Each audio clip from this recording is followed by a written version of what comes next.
What is up, everybody? How we doing? Matt Modi here. What we're gonna do in this video, it's a little bit different, but we're gonna take a step back and I'm going to talk to you about my NFL player prop betting strategy. That is what we are going to talk about in this video. For those of you that are new to my channel, my name is Matt Modi, and honestly, I've had a ton of success specifically betting player props across the MLB, NBA, and NFL. Player props have been incredibly fruitful for me. I've tried to do the main lines with these sports, have not had success, but player props have been amazing. I track everything that I give out on this YouTube channel, on my Dub Club, on Twitter. I track all that stuff in a spreadsheet that I will share my screen and show you in a little bit. And I have all the data if you're curious, but I'm up since about May 2023, which is when I decided to go off on my own and do this. I'm up about 232 units across all three of those sports, MLB, NBA, and NFL. So it's been two full MLB seasons, again, starting in May of 2023, one full NBA season, and then one full NFL season, and then a little bit into that, which is right now, right? I'm recording this in October, so we're 4 or 5 weeks into the 2024 NFL season. For MLB, it was mostly just home runs. I tried to do strikeouts and other props. Honestly, just didn't have a lot of success with it. For player props, for the NFL and NBA, again, it's mostly just player props. With the NBA, the 2023 NBA season was the most successful season I've had betting and probably will ever have in my entire life. Again, I have all the data that I can show you, up 118 units with the NBA. So yeah, that's my strategy. That's my bread and butter, is betting and betting player props. Specifically, NFL has been going really well so far this year. Last year went pretty well, so hopefully we can keep it up. And depending on when you're watching this, the reason why I decided to do this video now is because depending on when you're watching this and when this video will be posted, I'm currently off. I'm getting married, and then I have my honeymoon the week after that, so I'm going to be off for about 10 days. So what I did was pre-record a couple strategy videos, including this NFL one. So as we mentioned, what I'm going to be talking about is my NFL player prop betting strategy. And the way this video is going to work, it's pretty simple. I'm just going to share my screen and kind of walk through all my different sources that I use, my thought process and how they use them, and all that stuff.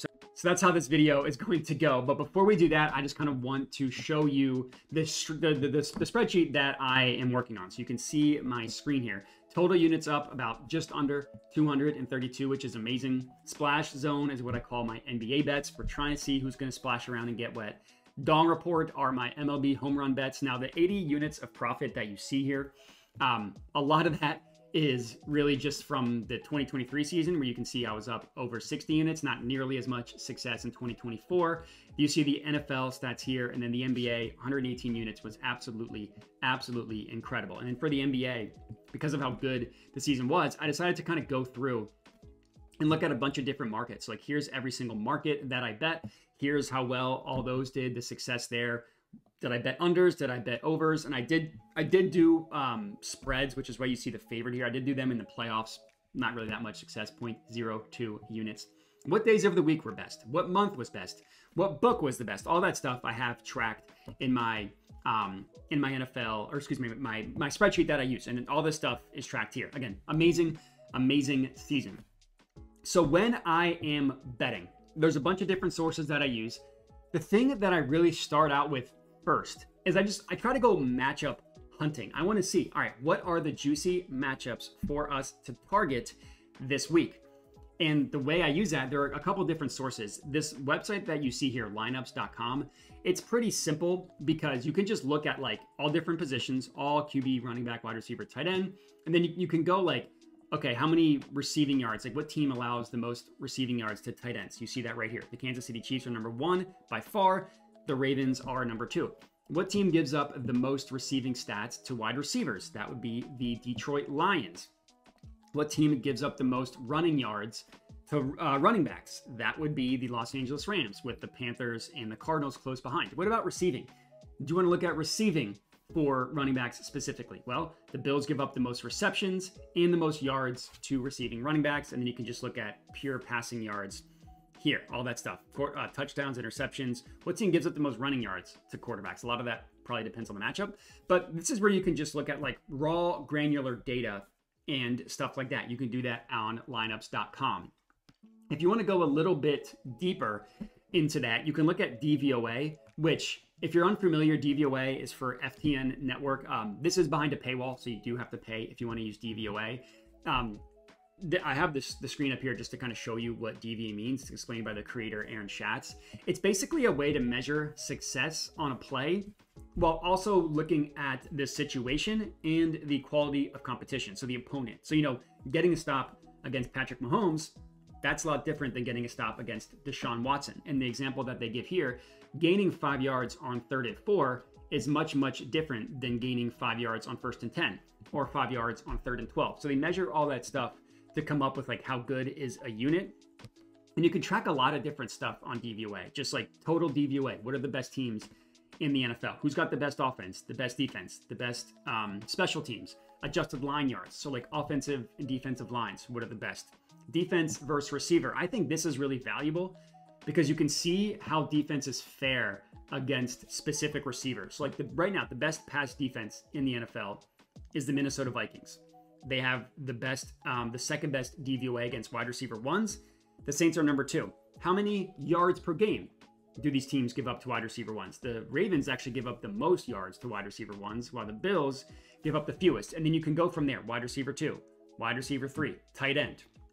I think you can even, if it lets me scroll to the right, you can even go to running back too. It's like teams that give up. Another way of looking at like the teams that have the worst DVOA against running backs in the receiving game, you can look at on DVOA. So I think DVOA is really valuable if I want to see like, all right, not just looking at the yards, but like, you know, what team has the best offense in the NFL? That would be the Baltimore Ravens. They have, looks like the best passing offense and the best rushing offense in the NFL. That's pretty good. So like, even though the Ravens don't pass for a ton of yards, when they do, they're very successful at it. That's what DVOA is telling you. Let's look at what the best defense in the NFL is according to DVOA. Looks like that is Minnesota with the best pass defense and the best run defense. So Minnesota is very, very good, with number 2 being the Saints. So that's what DVOA means. That's how it works. Now, if you want to get really, really nerdy, which that's me at my core, I love fantasy points. I think that their product is phenomenal. You have to really, really know what you're looking for. They have like basic stats, which you can get for free, as you see here, basic passing, rushing, and receiving.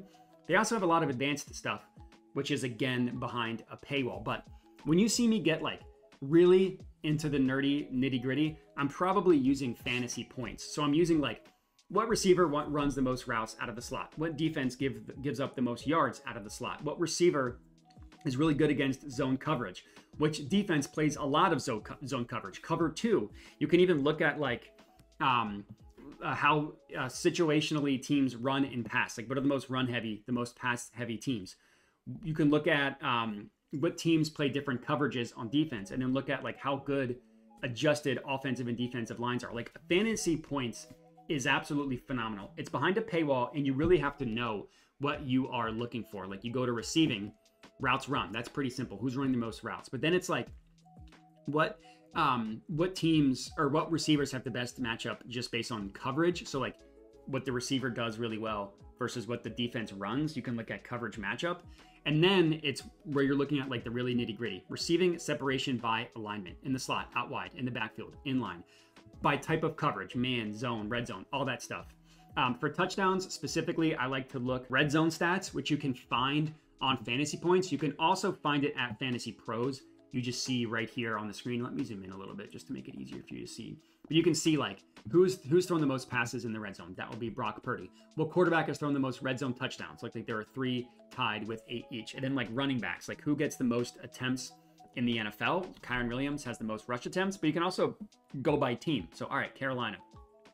Who's running the most for Carolina? That would be Chuba Hubbard. Stuff like that. You can look at receiver targets. Anything you want for wide receivers, you can find on Fantasy Pros. The one thing caveat that I want to give when we're talking about matchup hunting is for the NFL. So, you know, what happened in week 1? Right now I'm recording this. We're in week 5, week 6, depending on when you're watching this. We're still early enough that I like to look at the entire season. When we get into weeks like 16, 15, 12, all that stuff, what happened in week 1 isn't always super valuable. We've had injuries. We've had lineup changes. We might even have had coaching changes. So when I'm betting the NFL, I like to look into different periods of time. So I'll start with the whole season, But then I'll go, okay, let's take out week 1 and look how things look. Week 1 can sometimes be an outlier when it comes to the NFL. And then when we're in week 10, maybe I'm just going to look at the last 4 games, the last 6 weeks, stuff like that. So you just kind of want to look at a smaller sample size of time when you are, I mean, it's across all sports. It's not just the NFL, but just keep in mind that like if we're at the end of the season, stuff that happened in the first 8 weeks isn't always helpful for the last 8 weeks. So just keep that in mind when you're looking at stuff like this. Again, I like to look at the last month, last 6 weeks, last 2 months, and then the whole season, and then kind of make a decision from there. Because you see things change last year. The example that I give, if I go back to like 23, 24, you look at, and the example, I know this because I'm an Eagles fan, you look at the Eagles, like rushing yards allowed, the Eagles were like, they're around like 10th rushing yards allowed. Let's look at the first 7 weeks of the year in rushing yards allowed. The Eagles were number 1, literally number 1. Through the first 7 weeks, they allowed the fewest rushing yards per game. Well, let's look at the end of the year. Let's go with just off the top of my head, week 12. Week 12, you go rushing yards per game. The Eagles are at like the bottom 6. It's like, that's dramatic. If you're looking at the whole year, you would say, wow, the Eagles' run defense is really good. If you're looking at the end of the year, you would say, wow, their run defense is really bad. That's why it's incredibly important to look at these smaller sample sizes, because, you know, the Eagles looking at the beginning of the year isn't helpful for how the end of the year went. Now, that's a dramatic example, but you do find these things all the time. So just something to keep in mind. And if there was like a dramatic change, a coaching change, a trade, an injury, find out when exactly that injury happened, and then look at the data from there. Like the Cardinals last year. Look at the data from when Kyler Murray returned to the lineup, because stuff that happened pre-quarterback injury isn't helpful. So that's one thing that I really, really want to hammer home for matchups specifically. But once I decide, okay, I know I want to target this matchup. Like I'm recording this before a Monday Night Football game between the Chiefs and the Saints. I was on the Saints tight end receiving yards against the Chiefs. Why? They've given up the most receiving yards to tight ends. And you look at the game log, tight ends against the Chiefs was phenomenal. But I decided, okay, these are the matchups that I'm targeting. And honestly, what I do to start my research process, I go through each category and I look at the top 5 best and top 5 worst defenses. And then I look at their opponent. And then I kind of go from there. It's like, okay, the Chiefs are playing the Saints. They gave up the most yards at tight end. Let's kind of start our research process there. Once I've decided that maybe we have a play, then what I do is I go and look at the odds. So I'm recording this again before a Monday Night Football game. So I want to say, okay, I know I want to target Juwan Johnson receiving. Well, let's look at what his odds are, right? Let's look at what the line is. And let's see if we are getting any value on these odds. So I use OddsJam for this. My former employer, OddsJam, phenomenal product, no ill will towards them. I use them for all my line shopping needs. Let me zoom in a little bit here as well. And you can just see, so I'm going to go down to Juwan Johnson and I'm going to look at, see what his stats are. So it looks like his receiving over under is at 18.5.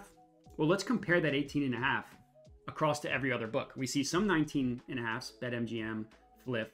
We see some 20.5s, Fanatics with the over heavily favored. But we see odds all the way up to like 21.5, 22.5. Looked like that FanDuel has a 22.5, as does DraftKings. Well, this 18.5 at BetMGM, that's a really, really good price. So I'm always price conscious. You always want to make sure you're getting A, the best odds, and B, the best lines. So like 18.5 at -115 is a hell of a lot better than 22.5 at the same -115 price, right? You're literally getting 4 free yards for the same exact price. So you always want to make sure you're getting the best odds, also, or best lines. Also, like if you think he's really going to blow up, and I'll talk about situations like that. Well, look, over 24.5 is +125. Would you rather take the same exact play for +125 or +105? So always be conscious of the lines and the odds. But this is where I will I'm going closer and closer to deciding if I'm taking a play or not. I want to see what the lines are, and I want to see if we can get any value on these odds. And I kind of do this in conjunction with the next prop that I'm looking at, or excuse me, next source that I'm looking at, which is props.cash. So this is where you can look at the historical data. So you can see exactly, you know, Kirk Cousins passing yards, how he's been. 509 last game is crazy, but you can look at all their historical data. So you kind of want to compare this with the line, because you see, okay, he's gone over this number. What's like 3 of his last 5. Again, I'm going to zoom in a little bit here. 3 of his last 5. 6 of his last 10. You can just kind of see how frequently they go over that number. Now, there's a couple things that I want to talk about regarding my betting ethos with player props.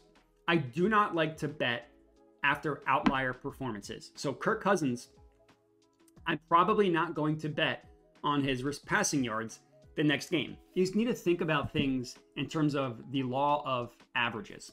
Let's say Kirk Cousins averages 240 passing yards per game. That's his average. Well, he's going to have games with 139. He's going to have games with 509. It's all going to average out to 240 per game, but that doesn't mean every single game he's going to pass for 240 yards. You know what I mean? So when players are coming off of outlier performances like this, I generally don't want to fade them. I just want to not bet them at all, because eventually the downswing is going to come, because he's not going to throw for 500 yards per game, of course. And B, if a player's coming off of a blow-up performance, defenses are probably going to be a little bit more weary of what they're doing. You know, for like a wide receiver, wide receivers coming off of a 200-yard, 2-touchdown game, well, teams are going to play that wide receiver a little bit differently because of how good he was the week before. You know what I mean? Now, obviously, nothing that I am saying here is the word I'm trying to look for is steadfast, is standalone. I'm not saying that I never, ever bet players off of outlier performances. If the matchup's really good and you're still getting a really good play from an odds perspective, then sure, bet off of an outlier performance. I try to avoid that as much as I can. What I try to do, and what I've found the most success doing, is A, pumping up props. So yeah, I think Juwan Johnson's going to have a good game. So I'm going to take him at 18.5. I'm also going to take him at 24.5. And I'm going to show alternate lines. I'm going to take him at 30.5 for plus 175, 40.5 for plus 350. You know what I mean? Like, don't just take him at the main line play if you think he has ceiling potential. Call your shot on guys that you like and then ladder them up even more. I mean, like, plus 350 for 40 plus yards versus plus 250 is a wild difference. That's like just an odds perspective way to tail it. And then, so that's one thing. Try to find ceiling opportunities in ladder. And I also try to find buy low opportunities. So one play that I was on heading into the week that I'm recording this is, Garrett Wilson receptions. So the game he has 13 you see on the screen here, that was the game I bet him. Why? 6, 4, 5, 5. He wasn't coming off of phenomenal games, but you look into those games and you can kind of explain away. Let me just filter this for 2024. So again, take out this, because this was the game that I bet him on. 6 receptions week 1. Well, for those of you that know NFL, week 1, 6 receptions is pretty good. B, this was Aaron Rodgers' first game off of a torn Achilles. So you mean 6 receptions isn't bad? Then 4 receptions. Well, against Tennessee, L'Jarius Sneed, best cover for cover cornerback in the NFL. Week 5, New England. New England, what they try to do is take away the number 1 option. So like they're basically like, even without Bill Belichick, they're like, all right, we're not going to let the best player beat us. Still had 5 receptions, didn't have a great game, and that game was a blowout. Week 5 against Denver. A, Patrick Surtain. B, this game was played in a hurricane, a literal hurricane. The Jets scored 9 points in this game. So you look at this data, and then what I did was I looked at the matchup. You know who he played? He played the Vikings. You know who gives up a ton of work to wide receivers? The Vikings. 3rd most receiving yards to wide receivers, and the 2nd most receptions. So I knew it was a good matchup. And this is where I didn't look at DVOA, because DVOA has them as a really good defense. The reason why, they're always winning. So teams are passing on them a ton. So if you think that their offense is going to continue to score points, then these passing stats actually matter. And that's why, again, I want to make one thing clear. Not every single one of these sources is going to line up for every single play. You kind of have to decide when to pick and choose. And in this case, I chose to rely on the data that they give up a ton of receiving yards and receptions to wide receivers. So that was one. And then what I did is I looked at routes run, and Garrett Wilson is running a ton of routes, which you can see on the screen here. Garrett Wilson has run, it might have gone, no, there you go. He's run the 4th most routes. So he's on the field a ton. He's got a 90% route participation. And they're going to try and figure it out with Aaron Rodgers. Part of this was also a narrative play, knowing that the ceiling of the Jets is him figuring out with Garrett Wilson. So I was on Garrett Wilson. Guess what?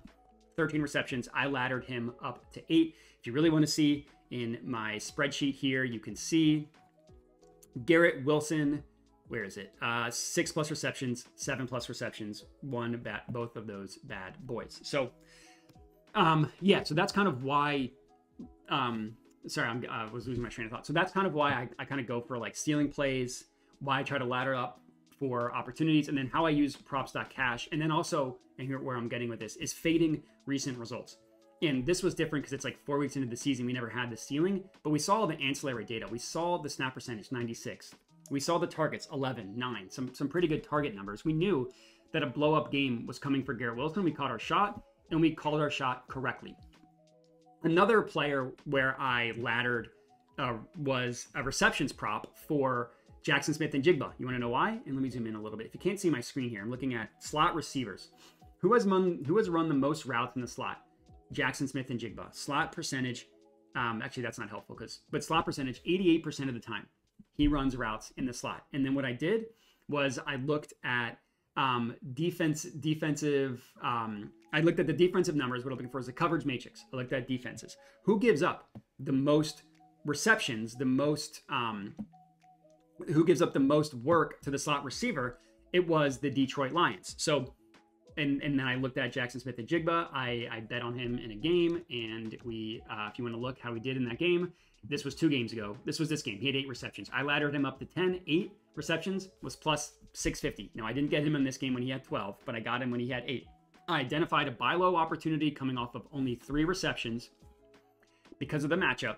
We got him at 8, and we got really good odds. Obviously, I can't go back and show you, but we got really good odds. So this is kind of like, I know, hopefully this was helpful. These are mainly the sources that I look for. Here's my betting sheet: DVOA, Fantasy Pros for Red Zone, Fantasy Points for a ton of nerdy stuff, lineup for just like raw yards allowed, stuff like that, OddsJam for line shopping, props.cash to see how a player has performed recently, with the caveat here that we're looking to fade recent results. We want to find players off of 2 receptions, 3 receptions, in places where we can ladder him, because we knew that Jackson Smith and Jigba ran the most routes out of the slot. So if I really had to summarize why I think I've been so successful betting player props, it's because most people are scared to fade recent results. They want to bet what has happened recently, which means you can find some value doing the opposite of that.